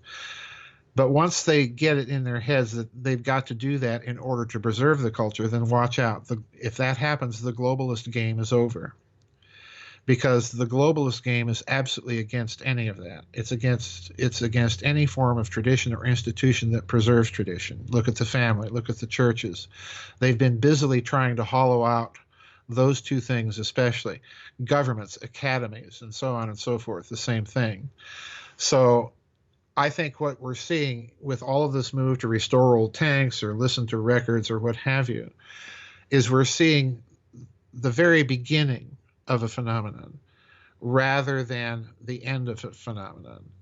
And that puts me in a minority. I know a lot of people don't see things that way, but I think that you're at the beginning of something. And again, we go back to what I said earlier. Russia was the first out of the gate in that move. Because if you look at what the Russians are really trying to do, is, as I said, they're trying to create a postmodernist state. They are not going along with the globalist agenda. And they are, in a major way, returning to their cultural roots. I mean, they're building churches like crazy in Russia. They rebuilt. This is, to me, a very symbolic act. In 1936, Stalin dynamited the old Christ the Savior Cathedral in Moscow, that's across the river from the Kremlin. Just blew it up. He was going to build some temple to New Soviet Man or something. Never got around to doing it, of course, but managed to blow up the church. Well, they rebuilt the church. They have rebuilt it. Looked at the old plans, and it's there. So to me, that's a huge signal that whatever Russia is, it's not a neo-Stalinist state. It certainly is an authoritarian one, but you're always going to have that in Russia. I mean, that's Russia. But it's something new on the world stage, and it kind of was the prelude to what we see going on in the West, because you see the same sort of thing, although not nearly as coordinated, not nearly as well thought out. But eventually, I think people are going to wake up and realize, hey, we've got to look at every single institution in our society and realize, number one, it's been hollowed out, it's been corrupted, it's been diverted from its original purpose, and we have to figure out how do we reclaim those institutions, if possible, or build new ones that are going to fulfill the traditional cultural functions. It's one or the other. And I think we're just at the beginning of this. I don't think we're anywhere close to the end. I definitely like that perspective of being at the beginning, and that rings true. It does. It is better to be at the beginning of something than being defeated. And I mean, I see lots of changes in the country. Like, since we spoke of Virginia, when that happened, one thing I have seen across the country is, and I'm not looking at this from some kind of a desire for violence or even thinking that that's I understand. that is what's going to happen. But what I do see is the militia movement. Mm-hmm. It has gone off the charts. Like here in the very sovereign and proud state of Arizona, mm-hmm. You can't even get into the militia for months. Mm-hmm. Mm-hmm. And people are like, because I think they intuitively felt something, like you're saying. They went, they saw that and they went, this matters. Something is happening. And what I will do in response is I will defend my state. Right. And that's something which was not happening until recently. And now, like getting into the Arizona militia, you have to interview with the sheriff. It's not a simple thing. They don't take it lightly, and pretty much you're going to be a while before you can get in. And this is a huge change, which literally happened overnight. Yeah, it did, and it's because people sense that one political cultural expression in this country is just totally off the rails, wacko, and is hell bent to preserve and maintain its power, whatever the cost. So this is the pushback. But I think it's important for people to realize that this is not a political thing that they're watching. This is a cultural thing. And it's fine to join militias and so on, but you better have a good understanding of what it is that you think you might have to fight for. That's so far where we're lacking. And it's like I say, we're not examining the roots of the problem. I think people have to have it in their heads that all narratives have to be critiqued. Let me give you one of the narratives that we learned in school to show you what I mean. You and I, when we went to school, were taught, well, we had to have the current Constitution because the old one wasn't working. We had to provide for defense, we had to provide for commerce, and so on and so forth. Well, the problem is with that narrative. We fought and won the Revolutionary War under the Articles of Confederation. So what happened in 1787? Why was that narrative put out? And it's been the narrative ever since. So in other words, what I'm saying is we have to critique and be willing to critique everything, and to do it thoroughly. So, folks, if you're American and that way inclined, go read the Anti-Federalist papers. Go read the Anti-Federalist papers. They contain a few nuggets, and they're very interesting ones. Now, I'm not advocating that. I happen to be an Anti-Federalist myself, but I'm not advocating that. What I'm saying is every narrative is now under assault, and therefore every narrative has to be scrutinized closely, very, very closely. Let's remember, the Bill of Rights did not come out of the people that framed the Constitution. It was an afterthought insisted upon by the Anti-Federalists. That also should tell us something. Anyway. Yeah, definitely, and along those lines, like, was it John or James Mason? He was he was one of the real creators of that. Yep. And that's a whole show right there. Yes, it is. Oh my gosh, it's a big one. Oh my gosh, that is a big one. Well, your latest book, as we wrap things up, and I would say, I know people can read any one of your books, and that will work. And of course, you can read them in order, but that's a lot of books. But this book, I think, even if it's your latest one, but this is a great place to start. Why not? I often like reading from the end and then going forward, going backwards when I read things. But something that really speaks to me in this book is, of course, it does follow the one previously very well, but there's one line, and I think this will really, maybe incite people to want to read this. This one sentence, it's page 21. It's what are the potential reasons for the parallels between the coup attempt against Franklin Roosevelt's administration in its early days and the ongoing lengthy post-2016 coup attempt against that of Donald Trump? And so that gives people maybe a feel for the kind of books that Joseph Farrell writes. And this is it's one of those books that I would consider delicious. There are a lot of little connections in there. With McCarthy, we have been subjected to a narrative about him for so long. Most of it just as untrue as what they say he was about. But McCarthy, what they've done is they've tried to create the narrative where this man, that everything he said was either a lie or a smear or an exaggeration or a falsehood, that he was a charlatan, there was nothing to him, nothing to his cases, and so on and so forth. And what that narrative does, it's very clever, because what it does is, okay, if a man is a hoax, a charlatan, and so on, that there's nothing to him, it completely removes him from the political context in which he was operating, so that you're not inclined to look at him or examine him. Now, was he an exaggerator? Yes. Was he a shameless opportunist? Yes. He was also a lawyer, had an extremely sharp memory. He was also a judge. So when you look at what he actually did rather than what you've been told he did, you end up with a very different picture. And it's one that, if you are willing to read between the lines a bit, you learn why everybody was out to get him, because he was raising some very, very serious issues.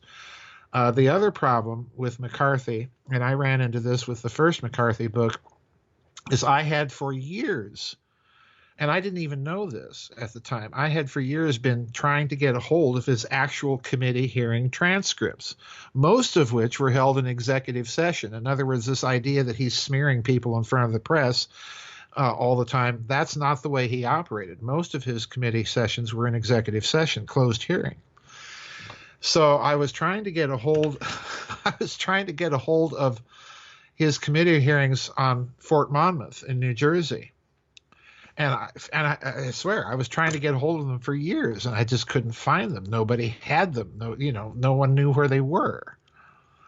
And lo and behold, I finally was able to get a hold of them. And the reason I wasn't able to before was that they had only been declassified by the Senate in 2003.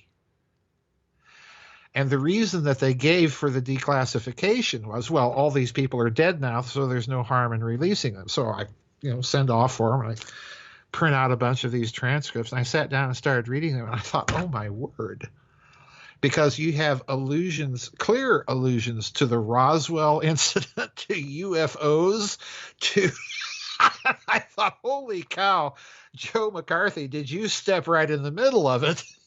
And you have clear allusions to giving away American occupation money, engraving plates to the Soviet Union, and on and on this goes. And I thought, well, okay, there's one strike against the narrative right there, big time. And, I've been fascinated with the man. I grew up in South Dakota. And our senior senator, when I was a boy, was Carl Munt. Well, Carl Munt was the chairman of the Army McCarthy hearings. He voted against censuring McCarthy. So, McCarthy wasn't a big bad guy in South Dakota. But, even with that, digging into the man and comparing what's actually there in the transcripts or even in his book versus what the public narrative about the man is, it's night and day. It really is. It's just night and day. So I may find out more. I found out more, and that's the reason why I put out the second book on McCarthy, because once you read him in the context of the day, rather than trying to pick him out and put him over here as a completely isolated phenomenon. Once you read him in the context of the day, it's there was a lot more going on in the background than meets the eye, and it has contemporary significance, because his chief counsel in his committees was Roy Cohn, who ends up being one of Donald Trump's lawyers. So there's a direct connection there that you have to wonder just exactly what did Roy Cohn tell Donald Trump, So it's wow, fascinating yeah. stuff. It's fascinating stuff. Wow. Well, I can't wait to get through it. I've only gotten a little ways into it, and it's fascinating. I cannot wait to get through it, especially now since you described some of it. And that's what I would hope, that the listeners, hey, get this book. You need it. And Well, get the previous one, McCarthy, Monmouth, and the Deep State, and get that one because they both kind of dovetail off of each other. But yeah, it's one of those books I had to write because you think of data, and then all of a sudden you realize that you've missed a very obvious, glaring thing. You have that experience of the rediscovery of the obvious, and it's in this case the obviousness is just kind of squatting there, but no one has looked at it and picked it apart. And when you do, it ends up being another wow. Yeah, Let's just put it that way. And that really only comes from ultimately pursuing our interests. And I guess Bingo. as we start to, wrap it up, last two things I would ask is would that be something you would suggest? I guess obvious, it's kind of an obvious question, but still, for individuals to find a greater experience of life, would you recommend pursuing your interests ultimately? Because for many people, it's something that they've never done, and how would they go about it? And then with that, tell us about Giza Death Star and where people can get a hold of you, what you're doing. I would say yes. You've got to pursue your interests. You've got to pursue your passions, whether it's gardening or fixing up old cars or whatever. You've got to do it, because if you don't, you're going to be unhappy. That's just the bottom line. If you sideline your dreams, you're not going to be happy. And if you're not happy, you're not going to be a person people want to be around. As for the website, it's Giza Death Star. All my books are on the website. You can get them on the website. The last three books, Microcosm and Medium, and the two McCarthy books are on Lulu. I've just gone to self-publishing. It's I don't know how to describe the website. It's everything I blog about. I blog based on articles that people have sent me. So in a certain sense, it's a very community-driven website. I get hundreds, literally hundreds of emails every week of people sending me articles to look at. And I do look through all of them. I may not respond to your email because I simply don't have the time, but I do look through all of them. So every blog that you see on the website is based off somebody sending me an article and saying, take a look at this and so on. So it's kind of a community-driven site in that respect. And then there's a paying members area where we have vid chats. I have a few what I call webinars in the members area, a couple of papers and so on. But so it's got two sides to it: the public side, and then there's the private subscribers side. Yeah, and definitely, if people want to know more about Joseph Farrell, of course, go to GizaDeathStar.com. It'll all be linked in the show notes.